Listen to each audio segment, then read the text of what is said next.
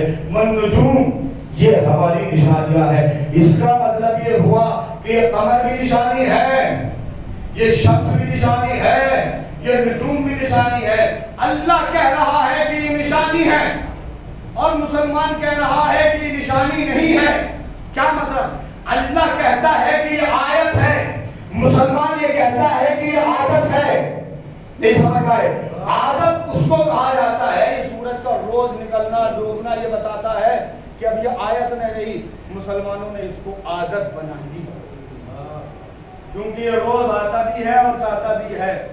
روز ستاروں کو دیکھتا ہوا مسلمان یہ کہتا ہے کہ یہ جو ہم ستارے دیکھ رہے ہیں اللہ بھلے ہی ان کو آیت کہہ دے لیکن ہم ان کو عادت سمجھیں گے, کیونکہ ہم روز دیکھ رہے ہیں. جو چیز روز دیکھی جاتی ہے وہ آیت نہیں ہوتی بلکہ وہ عادت بن جاتی ہے. مسلمان کہتے ہیں کہ یہ چاند ہم روز دیکھتے ہیں اس لیے کہ یہ آیت نہیں ہے, ہمارے لیے عادت ہو گئی. یہی بات ہوئی نا, جو چیز روز دیکھی جائے وہ آیت سے عادت. اللہ کہے گا کہ تو مسلمان ہے لیکن تو صاحب عقل ہو, خالق عقل نہیں ہو. نہیں سمجھے؟ تم صاحب عقل ہو, تم عقل مند ہو, عقل کو پیدا کرنے والے نہیں ہو. اللہ نے کہا کہ جس کو تم عادت بنا رہے ہو ہم اس کو پھر آیت بنائیں گے. سورج کو بھی آیت بنائیں گے, ستاروں کو بھی آیت بنائیں گے, قمر کو بھی آیت بنائیں گے. نہیں سمجھ میں آئی بات؟ کہا پروردگار کیسے آیت بنائے گا کہ یہ آیت وہ بن جائے گی قیامت تک نہیں مٹے گی. تاریخ یہ بتائے گی کہ علی علیہ السلام اس سورج کو اشارے سے پلٹائیں گے, جس کو تم عادت سمجھ رہے ہو ہم اس کو آیت بنائیں گے. کہ ستارے جو ہیں اللہ کہے گا تم اس کو عادت سمجھ رہے ہو, ہم اس کو گھروں پر بلا کر بتائیں گے یہ عادت نہیں ہے یہ آیت ہے. اور تم جس چاند کو سمجھ رہے ہو کہ یہ چاند عادت ہے, ہم اس کو دو ٹکڑوں میں کر کے بتائیں گے یہ عادت نہیں ہے بلکہ یہ آیت ہے. اب میں ایک لفظ دو چار جملے کہہ دوں کہ اس زمین پر مصلی کا بچھانا, متوجہ ہو جائے گا, اس زمین پر مصلی کا بچھانا یہ عادت ہے, پانی پر مصلی کا بچھانا یہ آیت ہے. شادی شدہ عورت سے بچے کا پیدا ہونا یہ عادت ہے, کنواری مریم سے بچے کا پیدا ہونا یہ آیت ہے. آگ میں جانا یہ عادت ہے, آگ کو گلزار بنانا یہ آیت ہے. پانی میں چلے جانا یہ عادت ہے, پانی میں راستہ بنانا یہ آیت ہے. آخری جملہ سن لیجئے گا, یہ سب آیت ہے یہ عادت ہے. ایک لفظ کہتا ہوں کہ گھروں میں دروازے سے داخل ہونا یہ عادت ہے, خانے کعبہ کا پھٹنا یہ آیت ہے.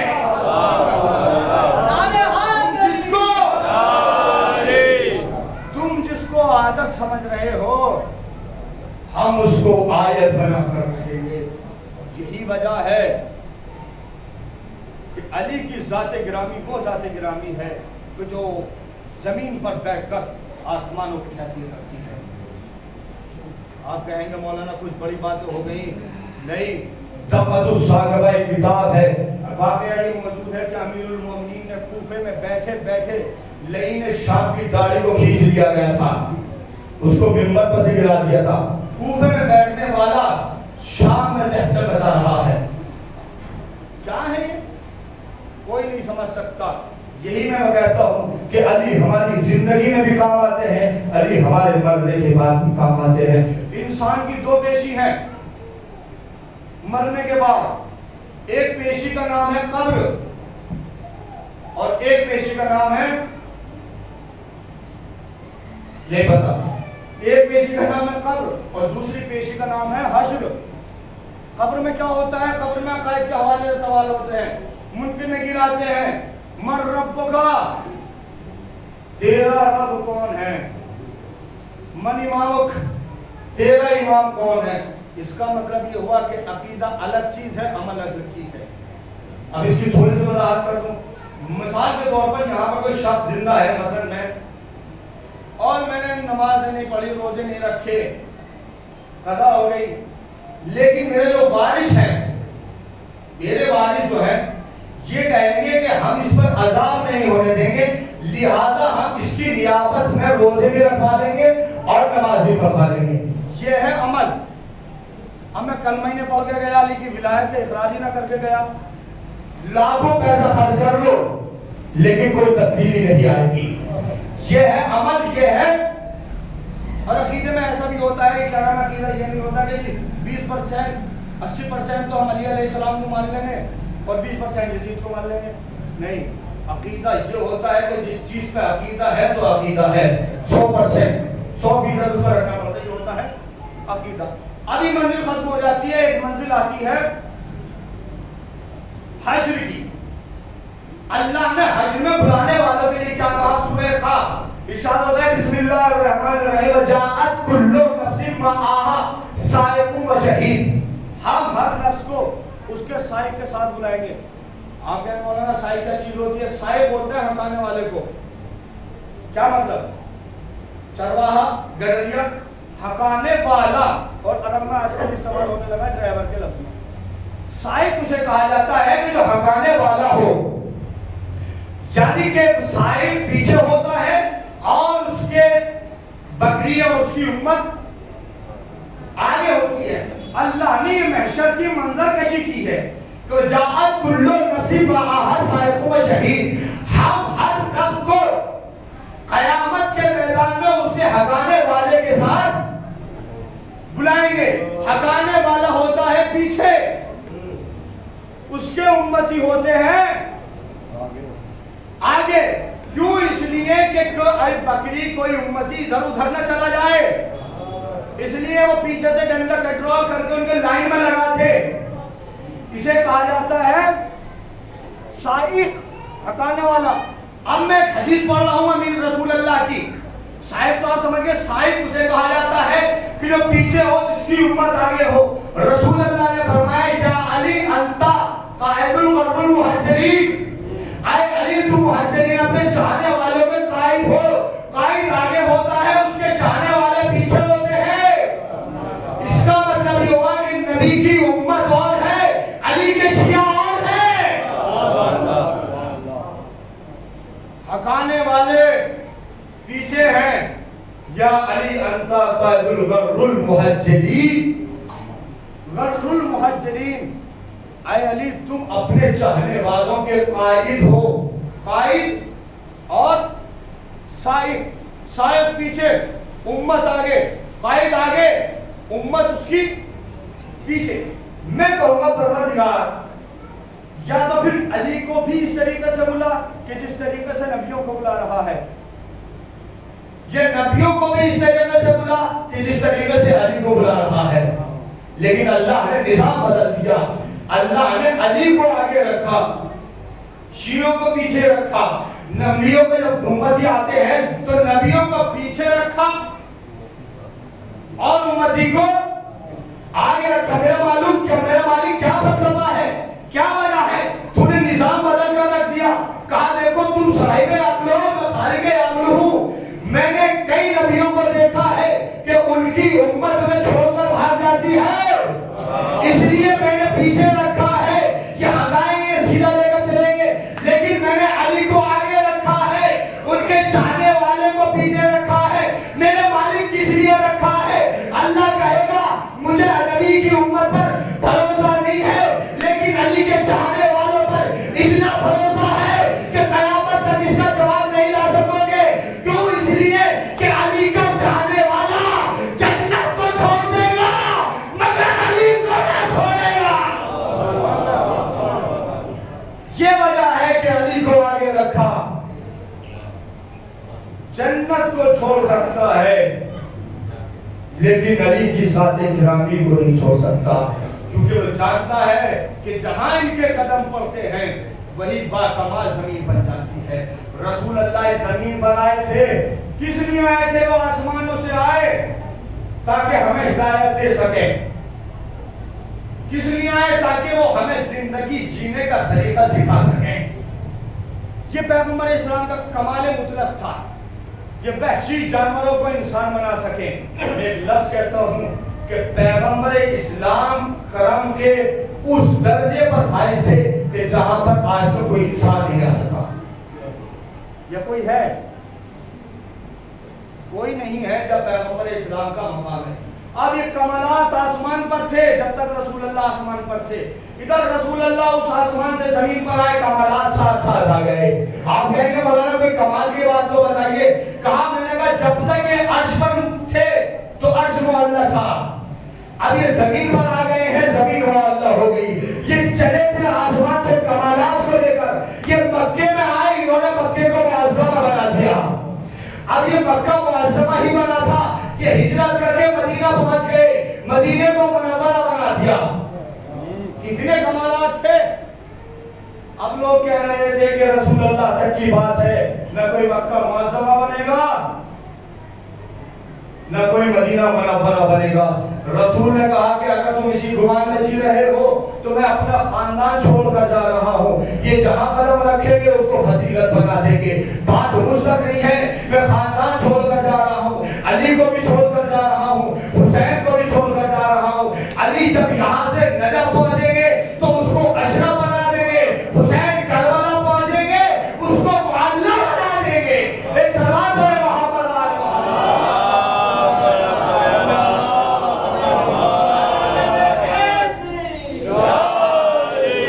پہنچتے ہیں اس کو جہاں پہنچتے ہیں اس کو کمال تک لے کے چلے جاتے ہیں. اگر یہ کسی کے گھر میں قدم رکھ دیں تو اس گھر کو اس کمال پر لے کے چلے جاتے ہیں کہ ستارے اس در پر رہے جانے لگتے ہیں. ان کی معرفت اور ان کو سمجھنا. خود پیغمبر اسلام کا فرمان گرامی ہے کہ علی علیہ السلام کی جتنی فضیلتیں دی گئی تھی میں اتنی پوری بیان نہیں کر سکا. جو خود پیغمبر نے فرمایا, کیونکہ اگر یہ فضیلتیں ساری بیان ہو جاتی نہ جانے کتنے لوگ ایسے تھے کہ جو علی کو خدا مان بیٹھتے. پیغمبر نے اختصار سے کام لیا, علی کی فضیلتوں کو اتنا بیان کیا, لیکن پھر بھی لوگ ان کی فضیلتوں کو بیان کرنے سے قاصر ہیں. جب اتنی مختصر فضیلتوں کو یہ عالم ہے تو ساری جتنی فضیلتیں ہوں گی ان کا کیا عالم ہوگا. میں ایک لفظ کہتا ہوں کہ اگر ان کی فضیلتوں کو دیکھتے ہو تو ان کی مصیبتوں کو بھی دیکھو. جتنی ان کی فضیلتیں ہیں اس سے کہیں زیادہ ان کی مصیبتیں. کیا مصیبتیں ہیں؟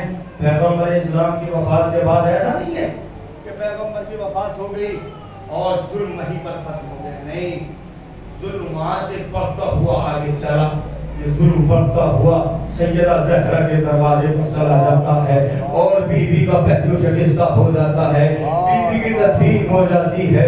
یہ ظلم سیدہ زہرا کے در پر نہیں رکا بلکہ امیر المومنین کی گردن میں رسی باندھ لی جاتی ہے, امام کو قید کر لیا جاتا ہے. جو خلافت پر بیٹھنے والے تھے علی کا حق ادا کر کر بیٹھ گئے, لیکن کتنی مصیبتیں تھی امیر المومنین پر. اور یہ ظلم آگے بڑھتا ہے تو امام حسن مجتبیٰ کا قتل کرا دیتا ہے. اور یہ حسن مجتبیٰ وہ امام تھے کہ جن کو جناب زینب نے سفید کفن پہنایا تھا, لیکن تاریخ میں یہ بتاتی ہے کہ جب جنازے پر تیر برسائے تھے, جنازہ واپس جب پہنچا ہے تو زینب نے امام حسین سے کہا کہ بھیا حسین, ارے میں نے اپنے بھائی کو سفید کفن دیا تھا, یہ سرخ کیسے ہو گیا؟ تیر اتنے برسائے تھے سرخ ہو گیا تھا. اب یہ ظلم حسن مجتبیٰ سے آگے بڑھتا ہے اور مظلوم کربلا پر آ جاتا ہے. 3 دن کا بھوکا پیاسا امام شہید ہو جاتا ہے. میں یہ کہتا ہوں کہ حسین پر اس لیے نہ روئیں کہ حسین کو شہید کر دیا گیا. اور امام نے فرمایا من بکا اللہ مصائب الحسین فجبت لہ الجنہ, جو حسین کی مظلومیت پر روئے اس کے اوپر جنت واجب ہے. میرے دوستوں میں یہ کہتا ہوں کہ جنت کے لالچ میں کبھی حسین پر نہ رونا. حسین کائنات کا وہ مظلوم شہید ہے کہ جس کو 3 دن کا بھوکا پیاسا کربلا کے میدان میں شہید کر دیا گیا. اجرکم اللہ اجرکم الزہرا. ایک روایت پڑھتا ہوں, مختصر سی روایت ہے. حسین علیہ السلام کی شہادت کے مطابق جو لوگ کربلا میں گئے ہیں زیارت کرنے, وہ خوب اچھی طریقے سے جانتے ہیں کہ ادھر ذریعے امام حسین ہے، ادھر ذریعے حبیب ابن مدائی ہے، پھر اس کے برابر میں مقتل امام حسین ہے۔ ایک انسان کا قد زیادہ سے زیادہ 7 فٹ ہو سکتا ہے، لیکن جب آپ مقتل حسین علیہ السلام میں نظر کریں گے تو آپ کو حسین کا مقتل کا مسکن 20 گز کا نظر آئے گا۔ کسی عالم دین سے پوچھا تو حسین اتنے قدامت تو نہیں تھے، لیکن حسین کا اتنا بڑا مقتل کیوں بنایا گیا؟ انہوں عالم نے جواب دیا کہ تمہیں شاید پتا نہیں، ٹھیک ہے حسین اتنے قداور نہیں تھے، لیکن انہوں نے بتایا کہ حسین کے مقتل کو اس لیے بڑا کیا گیا تھا کہ حسین کو جب شبر ذبح کر رہا تھا تو حسین تڑپ تڑپ کر کبھی ادھر سے ادھر جاتے تھے، کبھی ادھر سے ادھر جاتے تھے۔ ارے جہاں جہاں حسین کا جسم خون لگتا تھا اسی کو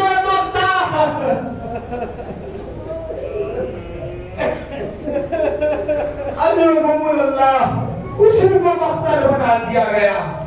جتنے سے تھے عداور نہیں تھے، لیکن مقتل بنا دیا گیا کہ حسین کا بیٹا آج شب شہادت امام سید سجاد ہے۔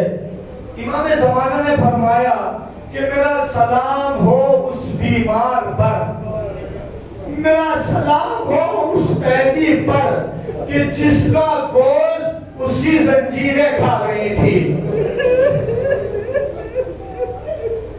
کسی کا کچھ نہیں گیا، اگر لٹا ہے تو فاطمہ زہرا کا بنا کا لٹا ہے، کسی کا کچھ نہیں گیا، اگر لٹا ہے تو علی مرتضیٰ کا خاندان لٹا ہے۔ بچ گئی شریعت، بچ گئی تمہاری نمازیں، تمہارا حج بھی بچ گیا، لیکن اگر نہیں بچا تو زہرا کی بیٹیوں کا پردہ نہیں بچا، اگر نہیں بچا تو عباس علمدار نہیں بچا، اگر نہیں بچا تو جوان علی اکبر۔ ایک علی اکبر کی روایت پڑھتا ہوں، کتنے خوبصورت تھے جوان جو حسین اپنے ساتھ لے کر آئے تھے۔ تاریخ یہ بتاتی ہے کہ جب یہ قافلہ چل رہا تھا، چلتے چلتے ایک منزل پر یہ قافلہ رک جاتا ہے۔ جب یہ ایک منزل پر رک جاتا ہے تو ایک غیر مسلم عورت ہے، وہ ان سروں کو دیکھتی ہے۔ یہ سر حسین ہے، سر عباس ہے، سر قاسم ہے، سر علی اصغر ہے، سر اون محمد ہے، سارے شہداء کے سروں کو یہ خاتون دیکھتی ہے اور ایک سر کو دیکھتی ہے۔ ان سروں کو دیکھتے دیکھتے ہوئے ایک سر پر اس کی نگاہ پڑتی ہے، اب اس کی نگاہیں اس سر پر جم جاتی ہیں، اب اس سے نگاہیں نہیں ہٹتی۔ یہ عورت ہے، عورت کا دل کتنا کمزور ہوتا ہے وہ عورت ہی جانتی ہے۔ اس بیوی کی نظریں اس سر سے نہیں ہٹتی، اب یہ قریب سر آتی ہے اور آنے کے بعد اس سر کو دیکھتی ہے۔ یہ چاند سا چہرہ، یہ کتنا خوبصورت چہرہ ہے، احساس سمجھیے گا۔ اس نے ظلموں کو ہٹایا اور دعا کی، دعا سمجھیے گا۔ اس نے اس چہرے کو دیکھا، وہ علی اکبر کا چہرہ تھا، کتنا خوبصورت تھا علی اکبر کا چہرہ۔ ارے اس نے دعا کی کہ پروردگار، ارے اس کے مرنے سے پہلے اس کی ماں مر گئی ہو۔ بس یہ آواز مادر علی اکبر نے سنی، سر کو پیٹا۔ ارے بی بی ایسا نہ کہو، ارے یہ دکھیاری ماں اس جوان کی ابھی زندہ ہے، ارے میں کیا کروں، میرا جوان بیٹا کربلا میں مارا گیا اور یہ دکھیا دیکھتی رہی۔ اجرکم اللہ، اجرکم الزہرا۔ یہ قافلہ آگے بڑھتا ہے، اس کی قیادت امام سجاد کر رہے ہیں، چوتھے امام مظلوم امام۔ روایات یہ بتاتی ہے کہ آخری روایت چوتھے امام کے حوالے سے، جس سر ہے شہداء کے سر چلے جا رہے ہیں، ایک رسول کا صحابی ہے، وہ قریب قافلہ آتا ہے اور آنے کے بعد کہتا ہے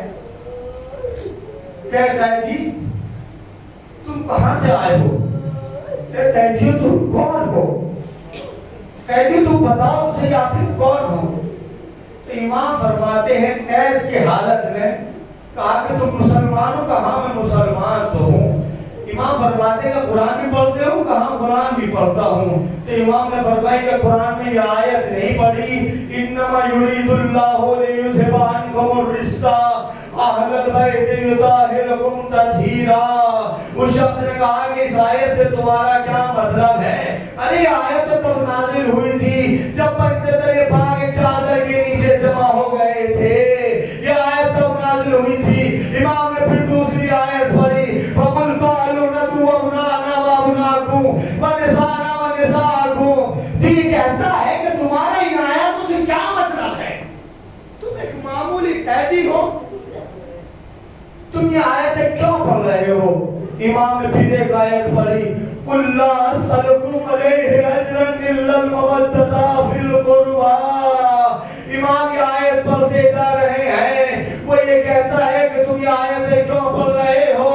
تو امام فرماتے ہیں کہ میں اسی گھرانے سے تعلق رکھنے والا ہوں، ارے جن کی شان میں یہ آیتیں نازل ہوئی ہیں۔ ارے وقت کی بات ہے کہ رسول کی وفات کے بعد ہم سے لے کر زمانے نے اتنے ظلم کیے، ہمارے بابا کو 3 دن کا بھوکا پیاسا شہید کر دیا۔ ارے میں وہ سجاد ہوں، حسین کا بیٹا، میں قیدی ہوں، میرے ساتھ میری بہنیں ہیں، میری مائیں ہیں، میں کیا کروں؟ مجھے مجبور کر دیا گیا۔ اِنَّا لِلَّهِ وَإِنَّا إِلَيْهِ رَاجِعُونَ۔